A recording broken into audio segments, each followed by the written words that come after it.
December 6th, 1984. 14-year-old Gloria Pointer is walking to school. She's excited because she'll be receiving a perfect attendance award that very morning. When she never arrives, the wheels are put into motion and an investigation of rape and murder that spans nearly 30 years will follow. All because a mother refused to believe her daughter's murderer had been caught. This is the incredibly true story of Gloria Pointer, waiting for justice. Hey y'all, I'm Chris Calvert. And I'm her husband, Rob Pottorff. Welcome to Hitched to Homicide. For better or worse. Till death do us part.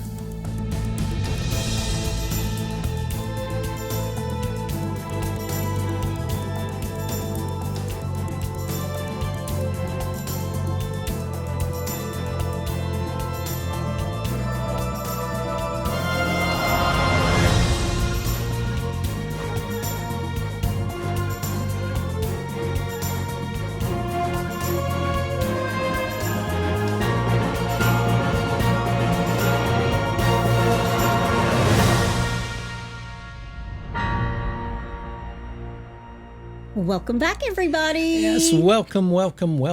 And for our friends in Bulgaria, Dobry doshri, Dobry doshri, Dobry doshri. And that was a tough one. And I did a Vanna White for you. Man.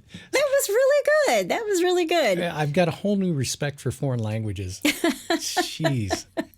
I'm just glad you're the one who has to say welcome in different languages and not me. Yeah, exactly. Jeez.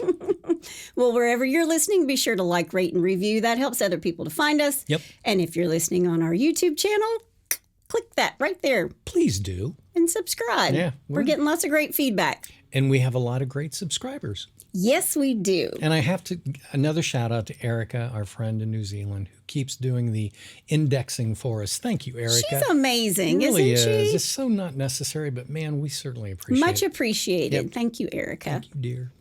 Well, I just want to start today's podcast by saying I've been criticized in the past for talking too much about the life of the victims. Yeah. But I'm here to tell you I am never going to stop doing that. Yep. In fact, today we're focusing on the victim and not the killer. Yeah. Because in the words of the mother in our murdered child in today's case, quote, "These children are more than how they died," end quote. Yeah. And they are. Everybody who's a victim in our podcast, they are more than just how they died. And so I'm always going to tell you where they went to school and what their favorite thing to eat was. And I'm sorry if you don't like that. Yeah. I mean, that's part of why we do the podcast. It's not, yes, of course, it's about the crime and the murder and all that stuff, but it's also about the victims who never get mentioned. It is. I'm not here to glorify a killer. Yep. I'm here to talk about a victim. Yep. Yeah. How they lived, not how they died. So there you go. So I got that off my chest. I'm ready to get started. All right. I want to thank some sources: Cleveland Magazine, The Journal News, Fox 8 in Cleveland, WKYC in Cleveland, the Cleveland Plain Dealer, the Telegraph Forum, the Marion Star, deathpenaltyinfo.org, Wikipedia, grunge.com, and Investigation Discoveries, The Lake Erie Murders. Nice. Well, you ready? I am. All right, let's do it. Gloria Everett Pointer is born on February 29th, 1970. Her mother, Yvonne, is only 17 when she is born. Okay.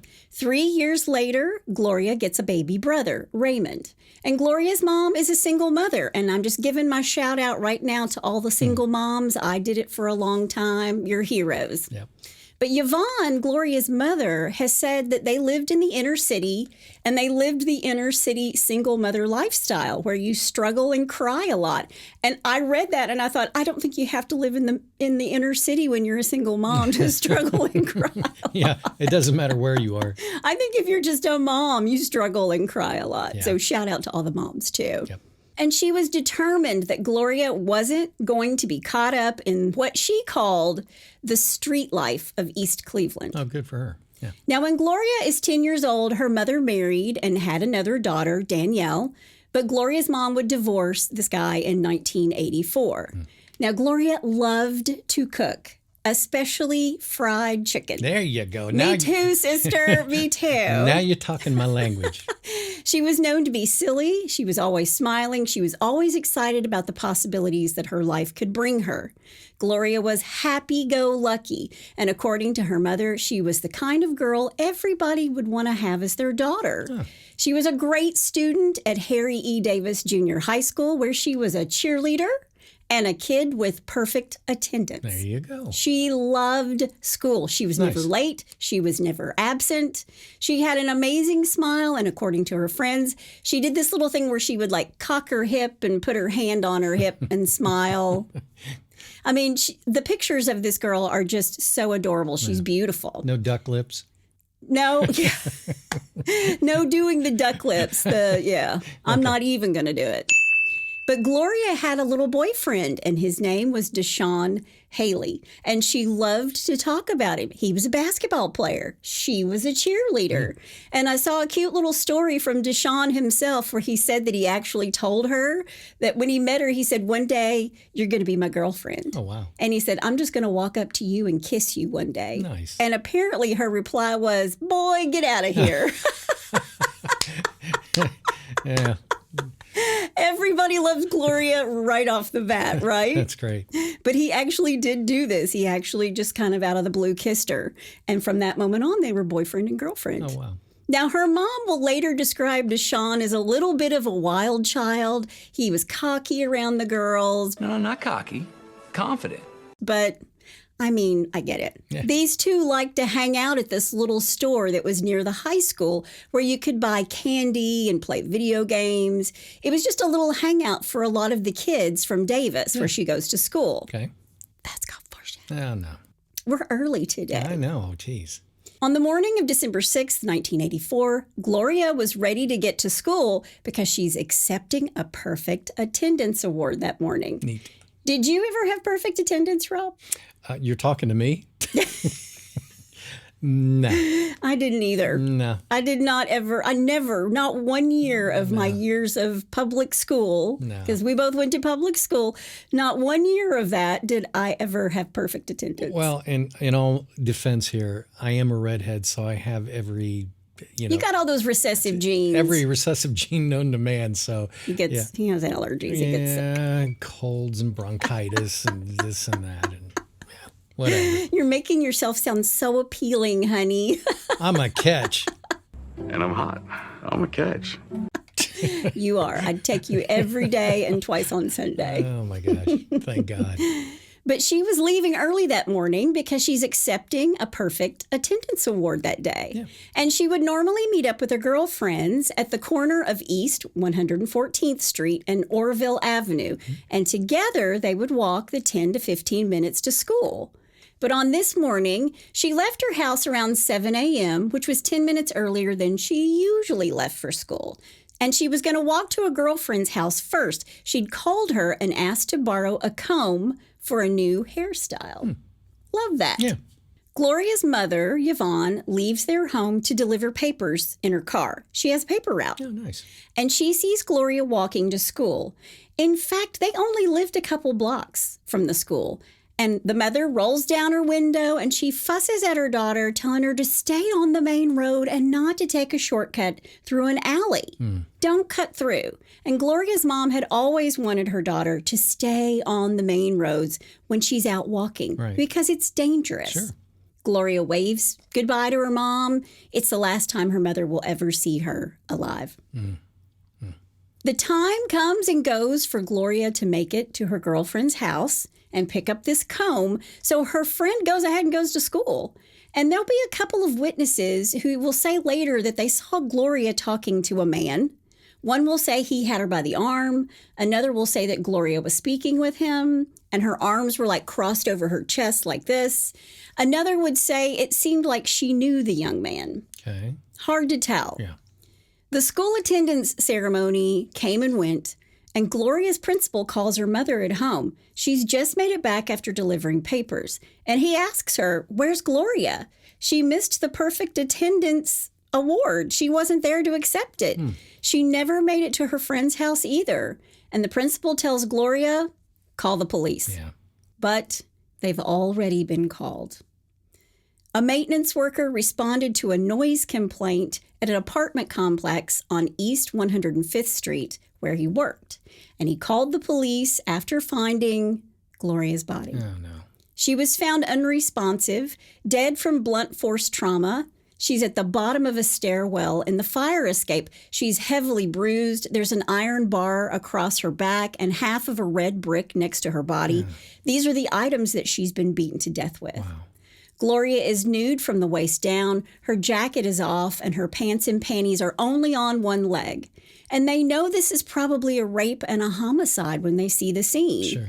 Her books are scattered everywhere, and this apartment building is only a block and a half from her school. Gee whiz. The crime scene investigators see a footprint on a door near her body, so they're thinking Gloria's attacker was kicking at this door, probably trying to get it open, and that was the noise complaint that came from the first floor. Right. So most likely he was trying to open the door so he could drag the body inside.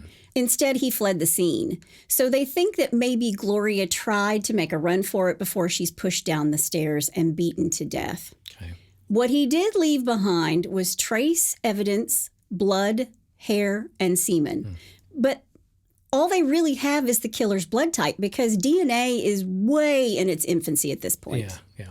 Police show up at Yvonne's home and tell her that they found a body. That's what they say to her first. And after Yvonne is told about her little girl, Gloria, she's obviously devastated, but she also feels guilty because she saw her walking to school. Of course, yeah. And she thinks, I should have just driven her to school. Yeah. But Gloria walked to school every single day. Lots of the kids who lived that close to the school walked to school. Yeah. And I read that on the evening of December 6th, after Yvonne knows that Gloria has been murdered, several of the kids from the school came to support her, including Deshaun Haley, Gloria's little boyfriend. Okay. Deshaun was a kid who'd been sent by his mother without an explanation to live with an aunt in Columbus, Ohio. And then he was shipped back to Cleveland only to live with another aunt without explanation. But after Gloria's death, he continued to go to his girlfriend's home to check on her mother. And when Yvonne asked him why he wasn't wearing a coat in the middle of winter, he told her, I don't have one. He didn't have dress clothes either. So Yvonne buys Deshaun a shirt, tie, and pants to wear to Gloria's funeral. Oh, wow. And from that day on, Deshaun considered Gloria's mom to be his mother. Wow. Now, Yvonne is so very compassionate and empathetic. She does for others to help relieve her own suffering. And this woman, Yvonne, she's doing so much good in the world. Back then, still today. An incredible mother. But while she's taking care of Deshaun and wrestling with her own grief, the police are questioning everybody. And I mean everybody. They started going door to door, asking what people had seen and heard. Yeah. But Deshaun is the first one they want to talk to. Oh, really? Police ask him questions. They take his blood. They take his hair samples. And when Deshaun found out what happened that day, of course, school was just a buzz. And he ran straight out of the school and right to the crime scene. And this poor kid just happened to be there when they are putting Gloria's body into the van. That's a lot for a kid to deal with, 14, 15 years old. Yeah. But as they're questioning him, he realizes they think I did this. But Deshaun was at school, and he was seen at school that morning. He was easily ruled out, but it was something that would freak out a small kid, right? Sure. They also speak with Gloria's uncle, a kid named Henderson Pointer. Gloria and Henderson were really close in age, just 3 years apart, and they acted more like cousins than uncle-niece, or they acted more like brother and sister. Right. And when they go through all of Gloria's things, they read her journal where she talks a lot about Henderson.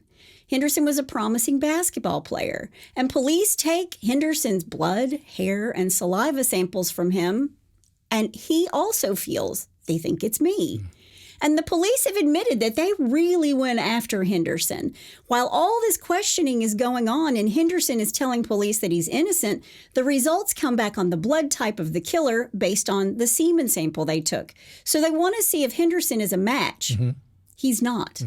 And Henderson did not survive all of this interrogation. Really? He couldn't make it through all this scrutiny among the community because it wasn't just the police. Right. People were like, well, if the police are talking to him, he must be guilty. He's got to be associated with it. Yeah, and it was so intense that he ended up quitting school and the basketball team. He was a star basketball player. Wow. He quit school, he quit the basketball team, and then he lied to join the military at the age of 17. Wow. He had to get away from all of it because it's a lot for a 17-year-old kid to deal with. Can you imagine being that age and then having the entire world looking at you like you murdered somebody? Thinking that you murdered this young girl that everybody knows you were really close to. Yeah, that's tough. Yeah. Well, police interview kids at the school, teachers, her principal. They look in her locker, anything to help them piece together what happened to Gloria, who she might have been talking to. And when it's time for Gloria's funeral, the police are there. They want to see who shows up and if anybody acts suspicious. Sure. Gloria's mother, Yvonne, makes a promise that day to her daughter that she will find the killer. But there are no leads, and they don't have any suspects. Wow. And Gloria's murder will just be one of 4 teenage girls murdered in the greater Cleveland area in late 1984. Really? In fact, just 4 months prior to Gloria's murder, 14-year-old Trina Middleton was raped and murdered. Trina was born in 1970. She was a freshman at Shaw High School in Cleveland Heights. And on the night of September 21st, 1984, Trina and 2 of her friends are walking home from a Friday night football game in East Cleveland. Okay. Nothing better than high school football in the fall. Nothing better. Yeah, I was on Facebook the other day, and my hometown has a Facebook page, and they were showing the football stadium that does not exist there anymore. It's at the new high school. Anyway, it was the one that I went to, and it brought back such great memories of going to Friday night football games. That's just the best when you're in high school and you go to a Friday night football game. Yep.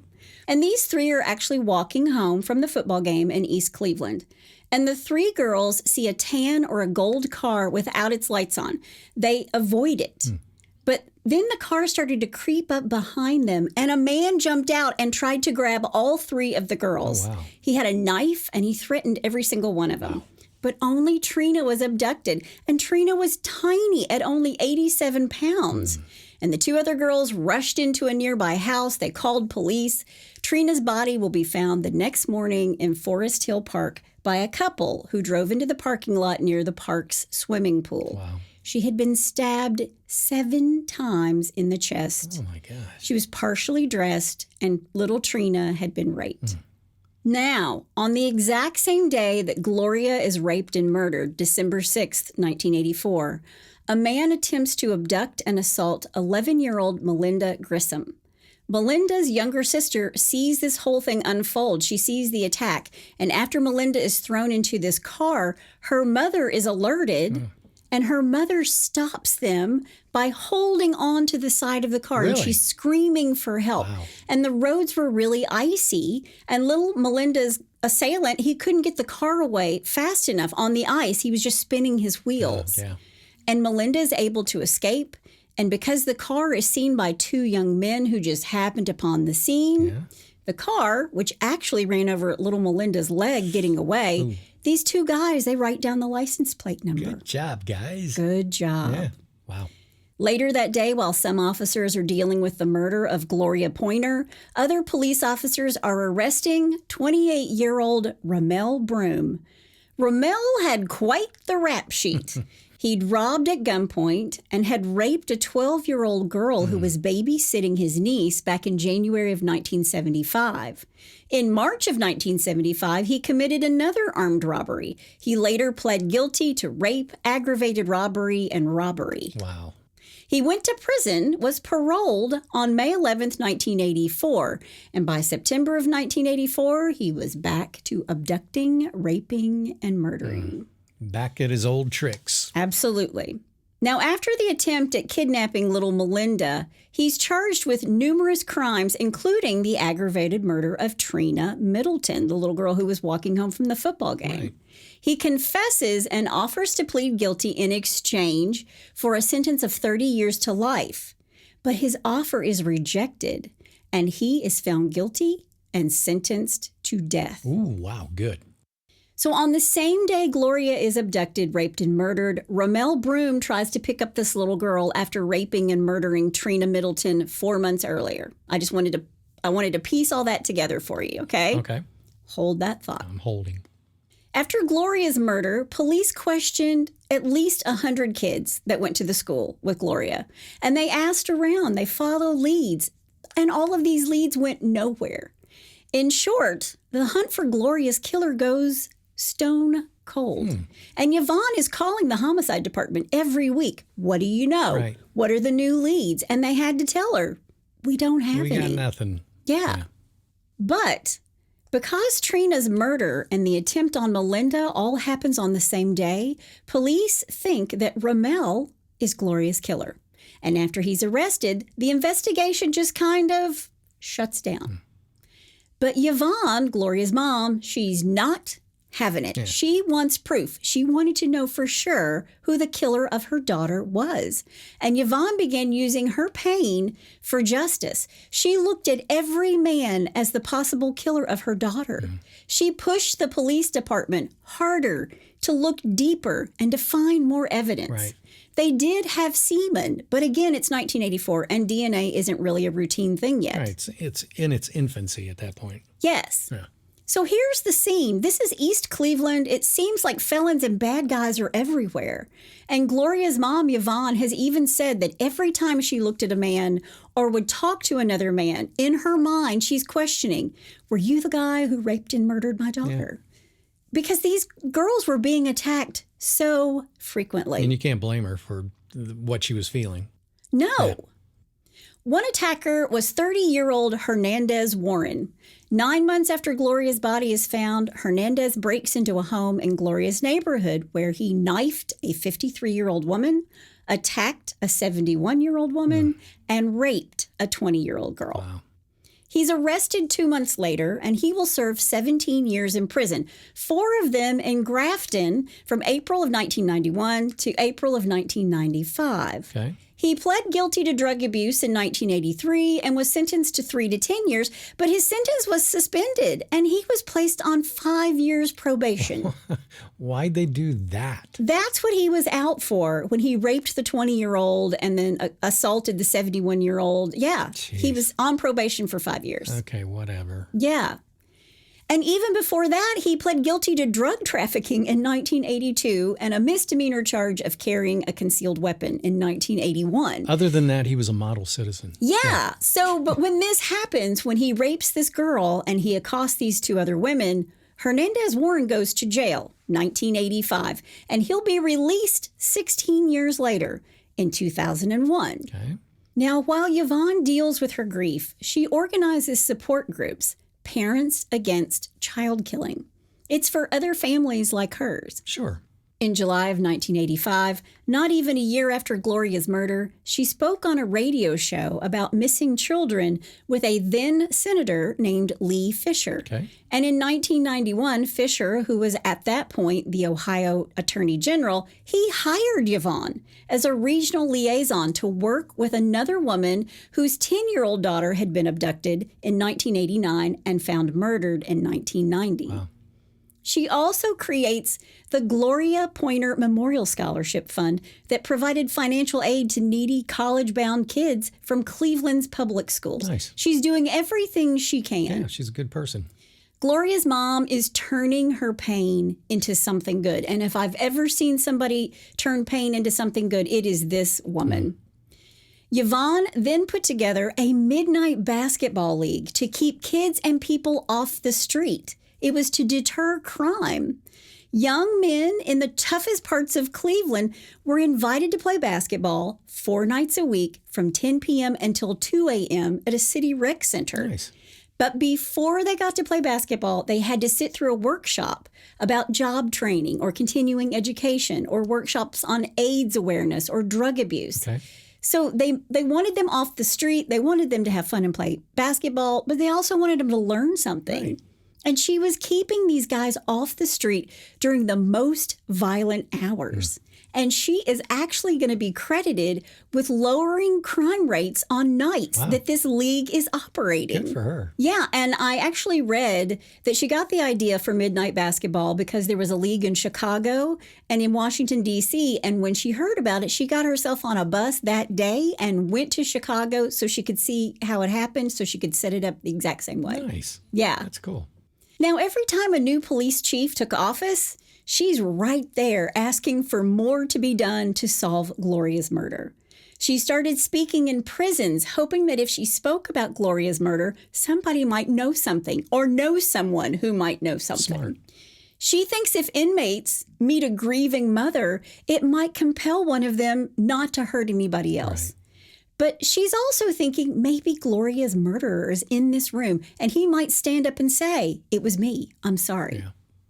And because of this, she begins to correspond with 20 or so prisoners after sitting in on a victim awareness class where these violent criminals talked about their crimes.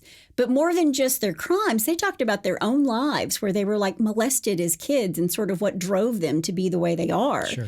And Yvonne believes that some of them are victims too. And one of the victims she writes to, the man the police think is her daughter's murderer. Really? Ramel Oh, Broom. wow. Ramel never writes back to Yvonne, but she will write to him for years. And I mean years. She writes to him without stopping, even though he's not returning her letters. Yeah, which is kind of suspicious since he's not returning any of her mail or anything like that. Well, this is a man who's on death row. Yeah. But you would, He's not a nice guy. I know, but just the fact that he's not even going to reach, Well, I'm suspicious. hang on. Hang on, Mr. Suspish. Okay. All right. All right. In 1988, the semen samples taken from Gloria's murder are found to not have enough DNA to upload into the new national DNA database called CODIS. Really? So they have it, but it's not enough for the system that's in place in 1988. Okay. Okay. All right, that makes sense. Yeah. I mean, it's really in its infancy. Okay. And I feel like back then they needed like a quart of blood. We can get some DNA from this. Yeah. But, trace evidence on, somebody's coat, they're not prepared to do anything like that yet. It was, around 1986 is when it really started to take hold and become something. It's not until the 90s, I believe, and somebody can correct me, but we've looked this up before. I believe it's in the 90s when DNA evidence is actually used in a court of law. Okay. To find somebody guilty, All right. which is, different than just having DNA and Right. thinking it belongs to somebody. Sure. But Yvonne spoke locally for a few years about her daughter's murder, and then she goes national. She went on the Oprah Winfrey Oh, really? Show. Wow. Yes, she did. Wow. And since she started this crusade to make the streets safer, she's been awarded the Queen Latifah Project Confidence Award. Nice. She's been a winner at the Essence Awards, and she was awarded the 908th Point of Light by President Bush. Wow. Just to name a few. I could go on and on about the things that this woman has done Good and the for awards her. that she has been given because she's just a good lady. She's the mom everybody wants to have. Oh, yeah. She's a good lady. Good for her. But no matter what, no matter how many times she calls the police and they say we don't have anything, she does not give up the fight to find her daughter's killer. And all this time, she's helping others. Gotcha. In 2005, the county prosecutor's office gets a cold case unit, and a man named Jack Bornfield is in charge. And Yvonne is there again. She's pushing to have this cold case unit get on her daughter's cold case. Right. Do it now. This is what we have. In 2009, Ramel Broom, the man the police believe is Gloria's killer, he's sitting on death row, but now he's scheduled for execution. September 15th, 2009. And at this point, Yvonne has been writing to Ramel for 25 years, Amazing. asking him if he murdered her daughter. Yeah. She is relentless. On September 15th, 2009, the executioners tried for 2 hours to maintain an IV on Ramel in order to give him the lethal injection. Wow. They stuck him 18 times. Wow. And apparently one time they hit bone. Really? And the execution fails and Ramel is sent back to his cell on death row. Oh, man. Yvonne doesn't know this. She thinks he's dying that night. And I've actually seen in an interview where she says, I spent the night crying because she felt bad. This guy was dying and she didn't get out of him what she really wanted. Right. But he went back. He goes back to his cell. And I believe it was the first legal execution that failed in like 40 years in the United States of America. Wow. 18 times they stick this guy. That's amazing. Then the next day, September 16th, 2009, a letter arrives in Yvonne's mailbox. Oh. It's postmarked from the prison. It's from Ramel Broom. Really? Yes. Oh, do tell. He tells her that he is not the man who murdered her daughter, that he had nothing to lose at this point. I've got nothing to lose. I've got nothing to gain by telling you all this information. And he said, I have no reason to lie. I had nothing to do with your baby daughter's death. Wow. And he tells her, you make the police keep looking for her murderer because it's not me. And the police have been pinning this on me for the last 25 years. Wow. Now, Yvonne has to be saying to the police at this point, I told you so. So all these years have passed, and still Yvonne doesn't know who murdered her daughter. And this is going to it's been dragging on for years, and it's going to drag on for even more years. In 2013, Yvonne's sister, Sylvia, sees a reporter who's doing a story on the retesting of old DNA in old rape kits. Her name is Rachel Dissel. And Sylvia emails her at the newspaper and says, look, we've been working to find justice for my niece, Gloria Pointer, for 29 years. Do you think you can help us? And she did. Oh. She called the county medical office and the county prosecutor's office, and she said, dig out the evidence for Gloria Pointer. See if you can test it with the most recent techniques. And they did. You can run, but you can't hide, because they discovered that the DNA slides were compromised the first time they tried to upload them into the new CODIS system back in 2008. Right. But they don't need that much DNA now to get a match. Yeah. They just need a little wisp, a little hair, a little spot. A frog's hair. Exactly. 3 weeks later, the chief of police, who Yvonne knew really well because she calls him all the time, he calls her and says, come downtown. Quote, we're waiting for you at City Hall. Oh, wow. End quote. Wow. This is getting good. And Yvonne thinks this has something to do with another case that she's been helping the police with, because at this point, Yvonne is a crisis manager. And for the last 29 years, she has consoled people who, like her, have suffered terribly. They've had these horrible losses due to the worst kind of crimes in her city. Right. And Yvonne's thinking, I'm going to City Hall to discuss another case because she's been working with another family. Right. When she arrives, she sees Chief of Police Toomba and 2 other police officers, one of whom she recognized because she'd worked on Gloria's cold case. Okay. And they tell her, sit down. And she says, sit down for what? I love her. Yeah.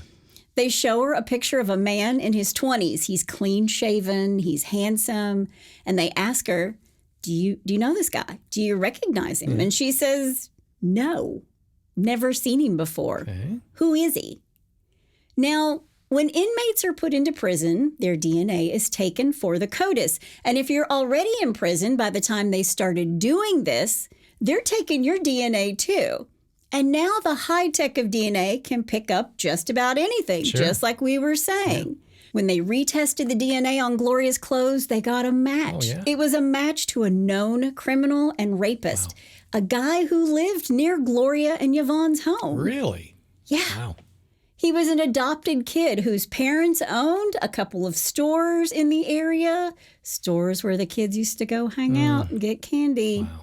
He thought he was cool. He thought the ladies really liked him. He thought that all the girls had a thing for him. And his MO was to give the young girls he wanted drugs or alcohol. But he'd been caught in 1984 and sentenced to prison for rape and burglary. It was Hernandez Warren. Really? A man who'd been released from prison in 2001 and was living again right near Yvonne's house. Wow. She's been looking for 29 years for the killer and rapist of her daughter, and he's living down the street. Gee whiz. Now, at the time of Gloria's rape and murder, Hernandez was 30 years old, and now he's 58 years old. He's bald, he wears glasses, and his DNA was sitting in the database for over 20 years. Gee whiz. May 13th, 2013, police go to Warren's home. Knock, knock. Police! Who's there? He opens the door. He's read his rights, and they tell him, let's take a little ride. We got a few questions. We got a few questions for you. Yeah. And he actually goes with them without a fuss. Yeah. When he gets to the downtown police station, he is questioned. They have slam dunk DNA evidence against this guy. But it has been almost 29 years, and the statute of limitations has run out on the rape charge. No. Now, they can prove he raped her by the DNA, but what if there were two men on the scene that day that Gloria died? What if Hernandez only committed the rape and not the murder? Right, So right. they have to get him to talk. Okay. They've got to get him to confess. So they start asking him questions and showing him photos of Gloria. Do you know this area well? Did you grow up here? Do you know this girl? And Hernandez reacts when he sees her picture, and he begins to cry because he knows he's been had. He knows they have his DNA because he had to give it up at the prison. Yeah. And the officer says to him, you need to get this off your chest. This is going to mess with you until the day you die. And Hernandez Warren replies, quote, I'm ready to die now. Oh, wow. Then he fails a polygraph, and then he just flat out confesses, quote, I don't know what happened, end quote. Gee whiz. The more he talks about it, and the more the detective hammers away at him, he says, quote, just kill me now. Just kill me now. Yeah, you gave up the goods. Yeah. Wow. They tell him, we've got your DNA. This is it, dude. We've got it. Yeah. And then unexpectedly, he gets down on the floor at the police station and he shows the detectives how he did it. Wow. He explains she's at the bottom of these steps, sniveling, and he pushed her into the wall and she cried out, Mommy. That was her last word before she died. Jeez. Mommy. Wow. Hernandez just falls to pieces. He starts crying, and the detective said to him, quote, she didn't deserve that. And he even says to her, you know, things like, she wasn't a lady of the night. She wasn't a sex worker. She was just a girl, and you knew exactly what you were doing. And he's just sitting there, yeah. Whatever. But at the same time, it's hard to say if he was remorseful for murdering Gloria, because he told the detectives that they were going to kill him in prison because Gloria was so young. Yeah. When they found out that he had done this to a young girl, they were going to kill him in prison. Yeah.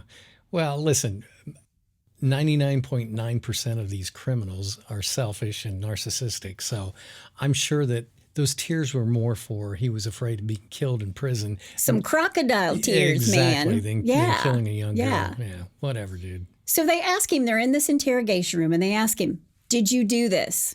And he says, yes. Did you rape her? Yes. Did you kill her? Yes. Wow. He admitted that he raped Gloria in the stairwell while he was under the influence of drugs. And after the assault, she attempted to leave. And that's when he pushed her down the stairs and beat her to death with the pipe or the brick. Jeez. And he even remembered that it was like a steel pipe or a brick of some sort. Wow. Now, later on, his defense attorney is going to say that they never asked him if he wanted an attorney. Oh, no. So there's this huge hullabaloo about whether or not this confession is admissible in court. But here's the thing. Hernandez Warren's confession of Gloria's murder and assault, they were videotaped. And he had been interviewed by authorities for over 11 hours. And later, his defense attorney wanted all of this evidence to be thrown out because they thought he had been denied the right to speak with an attorney. And authorities, however, they noted that he never asked for counsel. And that being said, Hernandez Warren requested to revoke his guilty plea.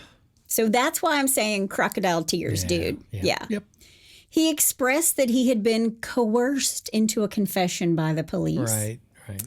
Even so, prosecutors denied Warren's request and stated that the evidence clearly showed he was guilty. Wah, wah. Yeah, well, he had all the details to the murder. Yeah, it showed him exactly how he killed her. Yeah. Whatever. A panel of 3 judges heard the confession, the evidence, and the charges of aggravated murder and rape. And to avoid the death penalty, Hernandez Warren takes a plea deal, 30 to life. Now, at his hearing, Yvonne is there. You know, Mama Yvonne's showing up. Don't mess with Mama Bear. Don't mess with her. Yeah. She read a poem that she wrote titled Behind the Death of a Child. And Judge Michael Astrup told Warren, quote, "You are the personification of evil that exists in this world," end quote. Wow. Good for him. And then Hernandez Warren himself, he addressed Yvonne and he apologized. He stated that he grappled with, quote, "the depth of pain and sorrow that I have caused your family. I am the one to blame for all of this," end quote. Yeah. Hell yeah, you are the one to blame for all of this. Exactly. Yeah. And you kept it a secret for 29 years. Yes. Now, as for Yvonne, when she saw Hernandez for the first time, she said something to the effect like, "That little old man, that's him." Because, you know, in her mind, she's built this guy up to be this monster, which he is. Yeah. But he's just a short little bald guy with glasses. Wow.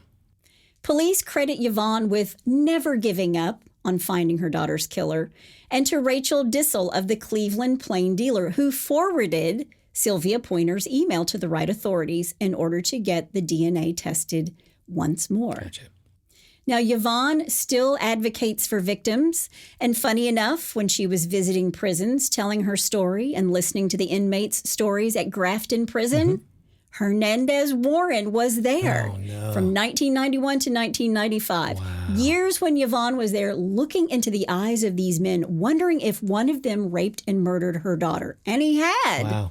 And he had. Jeez. She chose to honor her daughter's life by being an advocate and an activist, and she has dedicated her life to preventing violence. Quote, "It comes down to the fact that we have to take ownership of our recovery. If there's something you don't like, change it," end quote. Good for her. And change this woman did make. Yeah. Hernandez Warren was sentenced on May 30th, 2014, almost 30 years after he murdered Gloria. He sits at the Toledo Correctional Institution, and he will be eligible for parole in March of 2043 when he is 88 years old. And his parole will be denied. As for our friend Ramel Broom, well, after his botched death by lethal injection, he sued.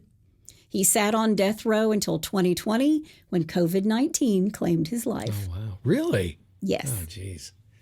And as for Rachel Dissel, the reporter who put the wheels in motion, well, all she had to say was, quote, "I simply asked the questions a reporter is supposed to ask," end quote. Good for Just her. out there making crime journalists everywhere proud. There you go. Good job, Rachel. So her mother, for all these years, never let go. And instead of becoming bitter, she just became better. And she made everybody around her better until she actually found the killer of her daughter. Yeah. But that is the story of Gloria Pointer. And that's all I have to say about that. Well, good for Yvonne. I know, right? Wow, that's a strong woman right there. I know. There are so many people who think of her as a mother figure. I mean, all these kids on the street, all of her daughter's friends, and her boyfriend, Deshaun, to this day, he considers her Wow. his mom. That's neat. She helped him find jobs. She did all kinds of things with him, for him, and other kids. That's great. And other kids. Yeah. An amazing woman. It's nice to have a story that has such an uplifting side to it and not just the horrible parts that we usually talk about. Well, Yvonne, if you ever listen to this episode, God bless you. God bless you. Wow, that's amazing. All right, well, let's go away from that and go away to this, a little Bless Your Heart. Well, bless your heart. All right, I've got a few of them today. Oh my goodness. Now, usually you like tick them off for me. I've got 3, I've got 4. Now you've got a few. I got a few. So. Okay, I'm ready. This first one, Telltale Trousers is the title of this one. Like the telltale heart? You got it. Okay. When an attempted robbery at a Lowe's home improvement store went awry, Milton J. Hodges fled across the street and jumped a fence right into the Cypress Cove nudist resort and spa. As the Orlando Sentinel pointed out, quote, as one of the only folks wearing clothing, Hodges was easily spotted by the police and charged with attempted robbery. Spotted him in a minute. Sorry about that. Excuse me. I'm sorry. I'm just passing through. All right. This next one is called No Vacancy. Okay. Mitchell Deslot walked into a Baton Rouge, Louisiana hotel and asked the clerk for a room. But the problem was that the clerk wasn't a clerk. He was a state trooper. And the hotel was actually a state trooper station. That's when Deslot was arrested and charged with driving while intoxicated. What was your first clue? But I mean, I get it. You know, those blue police uniforms, they look a lot like the Radisson uniforms or something. Duh. Oh my gosh. All right. This third one. You mean it's not Scout Night? Two machete-wielding men barged into a Sydney, Australia bar demanding money. That seems pretty normal. It's Australia. Guys with what? Did they have machetes? Yeah, they had machetes. Okay, maybe I just have Crocodile Dundee in my head that's what it's like over there. Hi, mate. What they didn't know was that a club was actually hosting a bikers meeting at the time. Oh. One of the robbers ended up in the hospital and the other one hogtied with electrical wire until authorities arrived. Don't mess with the bikers. No. Don't mess with the bikers, man. All right, next one, banana attack. Oh, gosh. I don't even know where this is going, but it started with banana, so. According to the bus driver, it was a brutal, unprovoked attack. A woman got on his bus and assaulted him with a half-eaten banana. I had banana all over me, he insisted, on my tie, on my shirt, and my eye. The woman explained that the driver had almost hit her car and that when she entered the bus to rationally discuss the matter, the banana slipped right into his tie, his shirt, and eye. The court may not have believed that, but it did believe her when she argued that it was unreasonable that a banana could cause so much damage. Okay. They still slapped her with a fine of about $100. First off, if she has a car, why is she catching the bus? I don't know. That's my first question. Second question, don't eat on the bus. Why do you have a half-eaten banana in your hand in the first place? Oh, man. Okay. All right. And last but not least, this one's just ridiculous. And the others weren't? Keep going. Yeah, I'm going to raise the bar or maybe lower the bar. Yeah. This one is called You Should Read the Book You Stole. Okay. Callie Ruff of Middletown, Ohio, was picked up for shoplifting from a Dollar General store with her 2 young children in tow. Oh, I hate that. Yeah. Among the booty was a book called 100 Ways to Be a Great Mom. Oh, how ironic. Oh, my God. The irony. I know. People are That's just, tough. People are dumb. Go to the library if you need books. Exactly. Go to the library. That's all I have. Well, if you have a bless your heart or you know somebody's heart who needs blessing, you can go to hitchedtohomicide.com. There's a pull-down menu. Yep. All you got to do is fill it out. You can also suggest a case. That is all we have today. Hope I didn't talk too much about a victim. I'm off my soapbox, as you can clearly tell. Well, That's my amazing husband out there. that's my beautiful bride in the booth. Join us next time on Hitched to Homicide. Bye, y'all.